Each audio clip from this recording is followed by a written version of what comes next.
Hello and welcome to this Serial Geek TV episode commentary for The Dragon Invasion, an episode of He-Man and the Masters of the Universe, produced by Filmation Studios. I'll start off with a little interesting tidbit about this episode. In the United States, this episode was one of the first to be released to VHS, literally within the same week of the show premiering. As a result, an earlier version of the introduction sequence narration ended up on this particular episode, with He-Man declaring that together we defend Castle Grayskull from the evil Masters of the Universe, because initially in the Filmation show, Skeletor and his evil warriors were to be referred to as the evil Masters of the Universe, and even though that wasn't the case in the series, some moments do still creep into the series, if you know where to look. I'll cover all of this in a video at some point. And because I have so much material about He-Man and the Masters of the Universe, I can tell you that this episode was loosely based on the Filmation script premise Dragon Seeds, in which Beastman commands a deadly dragon to lay eggs across Eternia. And yeah, this episode seemed to be one of those that was always going to be made, much like the Cosmic Comet and the Time Corridor. Those episodes that just seemed to be formulated during the very early stages of development of the series.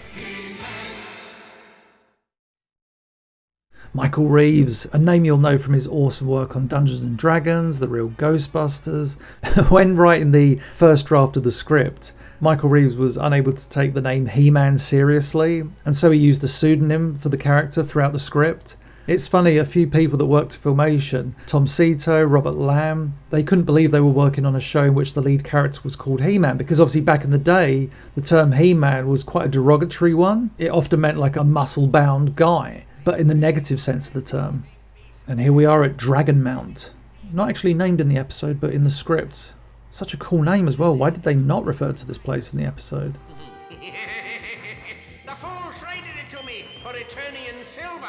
The storyboards for this episode were illustrated by the legendary storyboard artist Don Manuel. He worked on many a cartoon from this decade and beyond, and is much admired amongst his storyboard peers. The man knew how to put a lot of detail into his boards, and they look fantastic, almost comic book-like at times. I always loved Filmation's dragon design. Numerous artists at Filmation actually took turns at designing the look for the dragons of Eternia. One of the best illustrations by far is by Charles Zembillis, who was a character designer and layout artist. And his illustration features about 20 or so dragon heads surrounding He-Man, looming over him, with the most powerful man looking incredibly vulnerable and minuscule, simply saying, "Oh shit." This episode features the version of Beastman, whom was more than happy to see his master fail and possibly overthrow him. It's crazy, he's so cunning and evil in this early appearance. In his earlier appearances, I should say. And do it now. What makes you think you can always order me around? After listening to this commentary, seek out the Season 2 episode To Save the Creatures, in which Beastman is portrayed as an utter goofball. Yeah, I always thought that vehicle looked like an early version of the Wind Raider, even though it wasn't, because Mattel's Wind Raider was already in place at the time. It's such a strong start to the episode here. Skeletor and Beastman overpowering the mother dragon and stealing her eggs, but for what purpose? This right here is how you set up the beginnings of a rather wonderful episode. The Royal Palace dinner scene. Be sure to look at He-Man's hand enter shot instead of Adam's. Whoops, there it is.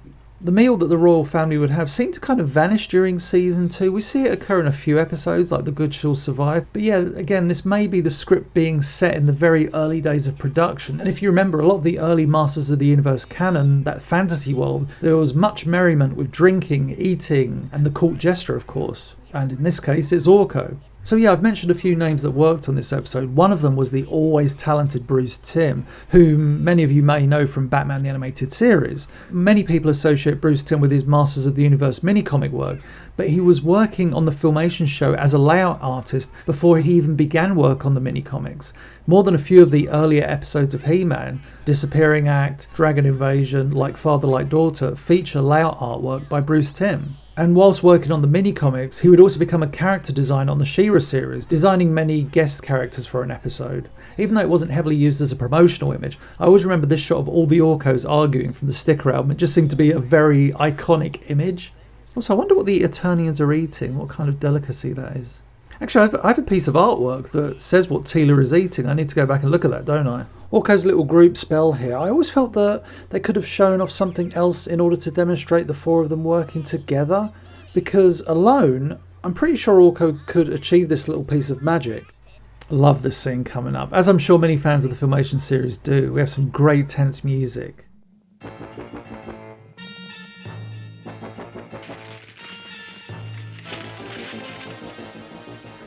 The uneasy feel that something isn't quite right, and then... The dragon colour scheme I always found so pleasing on the eye, as it seemed to stand out wherever it was or whatever background it was placed upon, like here. The dragon leaps from the royal palace background. It's a real beautiful contrast. If you go back and look at that shot of the characters cowering from the flames, the expressions are actually rather cartoony. Yeah, it's always nice to see the royal palace of Eternia come under some kind of threat. But have no fear, everyone. Prince Adam has been commanded to call out the guard. And you know what that means. So yeah, this is the transformation sequence that seemingly kills Prince Adam, but demonstrates just how great the power of Grayskull is.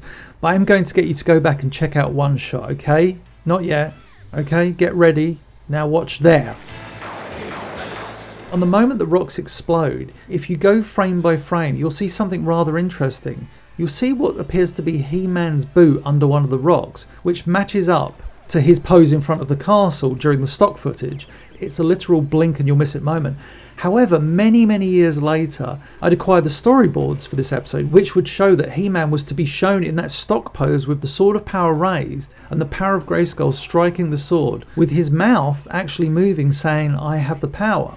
Even more interesting, a few years back, fellow He-Man fan and animation art collector Keith Seymour showed me a cell he owned, and it turned out it was that very cell that wasn't used in the episode of He-Man with his sword raised in the stock pose, but with a mouth cell. They hadn't planned to simply use the stock cell pose of He-Man with his sword raised. They re-Xeroxed it, repainted it without the mouth, enabling He-Man to say the iconic line. It would have made for a very cool visual. The battle is so good here. I always like the sense of camaraderie in this scene, with the heroic warriors working together to stop the dragon in its tracks. Sorry, this is going off on a tangent, but it's rather funny to see the line art in these earlier He-Man episodes. I'm not talking about stock sequences here, because they're always detailed, just the specific cells created for this episode. The difference between the line art here compared to the varying weight and detail on a show like Brave Star is so striking. It's just funny to look at the early days of Filmation action-adventure storytelling. If you compare He-Man to Black Star, very different. The cast of Black Star always looks somewhat lacking in detail. It's just the evolution of Filmation's animation. And yeah, here we have Man-at-Arms with a convenience freeze ray, which is never a bad thing. Interesting little animation error here. Man-at-Arms has his hands by his side. Now he's holding the freeze ray. No, wait, it's a stasis ray, isn't it? There's an interesting little use of stock animation here. Watch He-Man's head movement.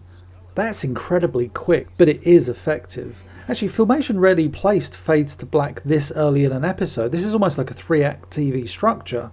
Quite possibly one of the most iconic shots in the series. Really sets the mood. Great line from Skeletor coming up here. I'm so powerful, I even impress myself. But you don't impress me.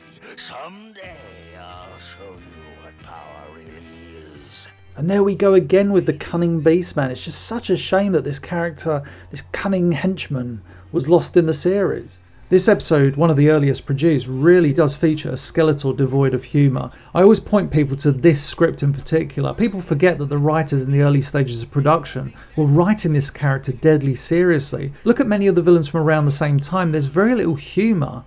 The writers of this were not only initially looking at the Filmation series Bible, but also looking at the mini-series by DC Comics, which presented an awesomely dark Skeletor. A very traditional bad guy, but a threatening one nonetheless. But when the writers eventually heard the voice, they decided to start writing to that voice, if that makes sense. The funny thing was, the voice was never intended to be comical. If you go back to Filmation's Flash Gordon cartoon and listen to Alan Oppenheimer's Ming the Merciless, that's the voice he's pretty much doing for Skeletor. It's just that as the series progressed, as the scripts began to insert more humour into them, obviously Alan Oppenheimer played with that a little, understandably, as anyone would. And as a result, humour started to creep into Skeletor's personality. He could still be vicious at times, see the problem with power, but it was tapered with the odd joke here and there. The funny thing is about modern pop culture is that everyone thinks he said the word boob in every episode. Boob this and boob that. He said boob in 2 episodes, the Cosmic Comet and the She-Ra episode Battle for Bright Moon. Now, this scene with He-Man and Man-at-Arms and the previous scene with Teela, Orko and Stratos, they don't really serve the story much, but they do help space out the plot and just show how much dominance Skeletor's latest evil scheme has over Eternia. And we're about to see an interesting presence in Snake Mountain. Who's that sat around the council table? It's Chopper, who many of you will know as Jitsu, the awesome action figure, the master of martial arts with the fantastic oversized golden chopping hand. Why was he called Chopper? Well, his name is never uttered in the episode itself, however the script and storyboards refer to him as Chopper, as does the character model sheet. In the earliest days of production, Filmation would receive prototype toys or illustrations from Mattel, and the toy company would ask these characters to be featured at some point in the series. Although Filmation were under no obligation to have to include these characters, that was a wonderful deal that Lou Scheimer had with Mattel. It was a great understanding between Filmation and Mattel. I'll just stop to talk about an interesting scene coming up. So yeah, at the start of this commentary I mentioned the VHS release of this episode. Well, just watch what happens in this next scene when the sorceress is summoned by Old Bonehead. Sorceress, I will control Castle Grayskull. Stop me if you dare.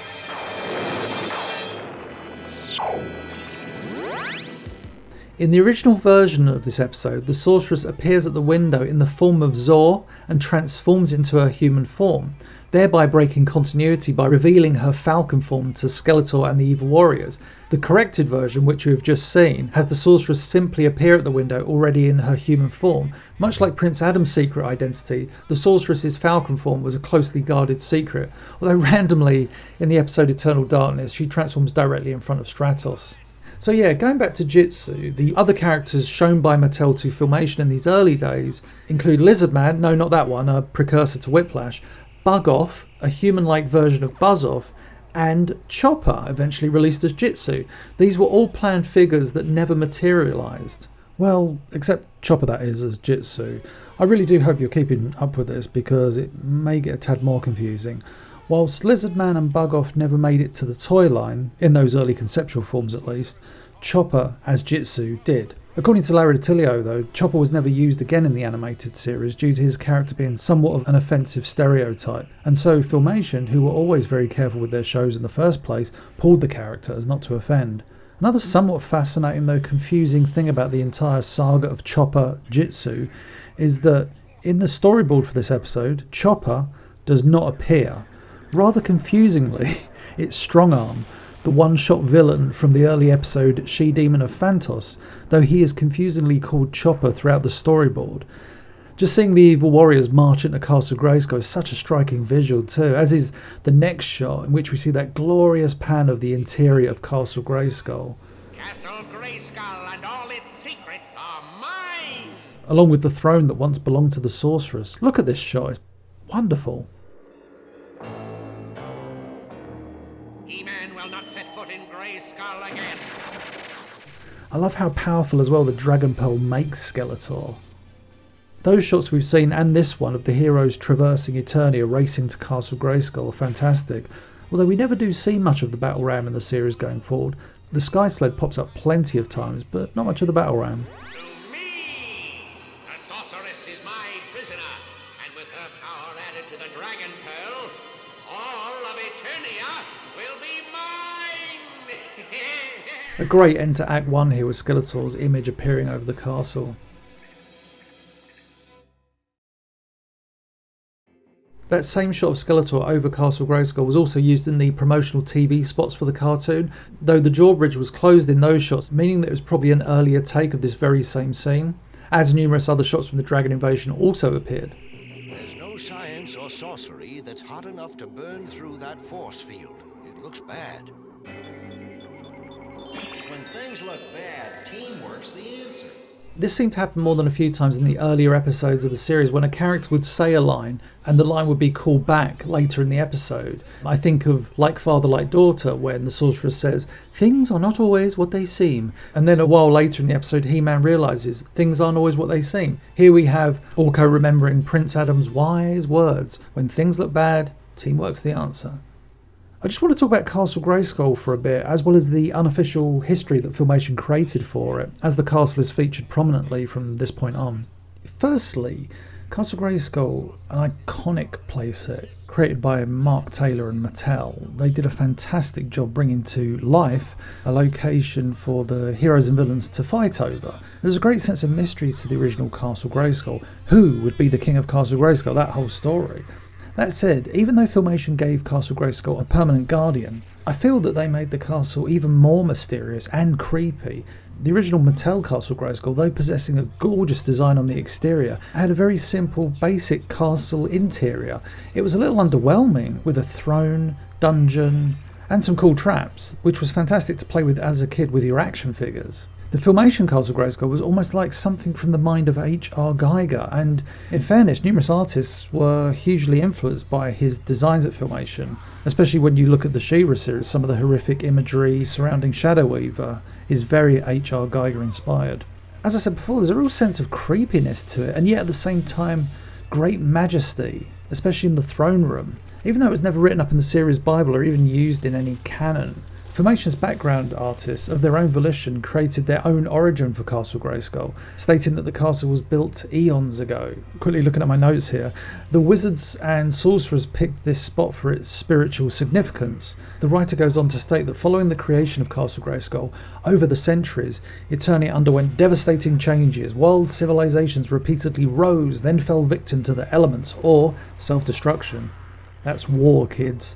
Thus the surface of Eternia was left scarred and burned, leaving Castle Grayskull invincible atop a rack of fused, petrified bones, the remains of a giant beast frozen in battle. The ramp leading up to the castle is what remains of the beast's opponent. Now, although it's really hard to see in the series, if you look at the Castle Grayskull backgrounds, specifically the pedestal that Castle Grayskull sits upon, it's really bizarre when you look at it. It's gorgeously illustrated. At some point I should do a video on the structure of Castle Grayskull on this channel. I talked earlier about wasted scenes. Even though this next shot is kind of pointless, I do love seeing the heroes together with the dragons. Again, a very iconic moment in the Panini sticker album. I always remember that sticker was comprised of 4 stickers. Remember when you had to put 4 stickers together to make an image? Here's a great shot. Look at this. Background. You've got a parallax camera movement there going on with the bridge leading up to the castle on a different level. So yeah, they really thought about Castle Grayskull, and these were just the artists, so that shows you how much love the talent had for the show they were working on. They didn't have to do all that, but they did. This confrontation coming up between the heroes and the villains inside Castle Grayskull is just awesome. I love the dragons helping out as well. Look at the reaction shot of the villains all looking shocked. What? Orko was right! With the dragons working together as a team, not even Skeletor's force field could resist. Here we have a standoff. And as I said, in the storyboards, this isn't Jitsu, Chopper, whoever, it's Strong Arm. I remember being in the Filmation warehouse many, many years ago and being shocked at the amount of unused Chopper animation sequences I saw. They had obviously planned for him to be a regular character in the show, and maybe it's good that he didn't, although the stories you could have told with him would have been awesome. Yeah, if you go back and listen there, Teela says, "Freeze, Skeletor," but we only hear the Skeletor part. It's bizarre, as Filmation rarely, if ever, made audio errors. Too bad about the others, but at least I escaped. Not for long. An iconic confrontation between He-Man and Skeletor here, with the life of the sorceress at stake.